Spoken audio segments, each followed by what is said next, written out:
Hello everyone, আমি Mahua. Welcome back to another mini blog. তো তোমরা তো অলরেডি জানোই আমার 18 মাসে বছর। হ্যাঁ, পুজো শেষ হয়ে গেছে তো কি হয়েছে, আমি আস্তে আস্তে না হয় 4টে দিনের ভিডিও তোমাদের সাথে শেয়ার করবো। প্রথমেই বলে দিই তোমাদেরকে শুভ বিজয়া দশমী।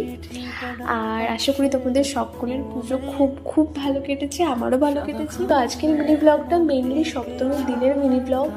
সপ্তমীর দিনে কী কী করেছি না করেছি সব কিছু শেয়ার করবো। আর সপ্তমীর দিন আমাদের দোলা আনতে যাওয়ার সময় ছিল 5টার সময়, তাই মোটামুটি আমি ওই 4:20 নাগাদ উঠে গেছি। আর সপ্তমীর আগের রাত্রে প্রতি বছর এমনিতেই ঘুম হয় না, একটা আলাদা একটা এক্সাইটমেন্ট কাজ করে। দোলা আনতে যাওয়ার জন্য কী কী লাগে এসব জোগাড় করে ওই 5টার দিকে সবাই বেরিয়ে পড়ে। তারপরে মায়ের পুজোর কাজ শুরু হয়ে যায়। আর যেহেতু সপ্তমীর দিন আমাদের পালি থাকে, তার জন্য ফল কাটা, লুচিবেলা, মায়ের ভোগের যা যা লাগে আর কি সব কিছু আমাদেরকে করতে হয়। তো তাই এই সব কিছুরই জোগাড় করছিলাম। দেন আস্তে আস্তে পুজো হয়, আরতি হয়। আর সপ্তমী বা অষ্টমী এই দিনগুলোর আরতিগুলো একটু যেহেতু অনেকটা বেশি সময় নেওয়া হয়, তাই আমাদের পর্ষবাবু বেশিক্ষণ দাঁড়িয়ে থাকতে পারে না একদম, তাই বসে পড়ে। আরতির পর অঞ্জলি হয়ে যায়। দিনের বেলার পুজো শেষ হয়। আর মিডিলে কোনো ভিডিও ক্লিপ নিতে পারিনি, কারণ খেতে খেতে প্রচুর দেরি হয়ে গেছিলো। তারপর আবার রাত্রিবেলা মায়ের পুজো ছিল, পুজোর সব কিছু সাজানো এগুলোতে ব্যস্ত হয়ে গেছিলাম।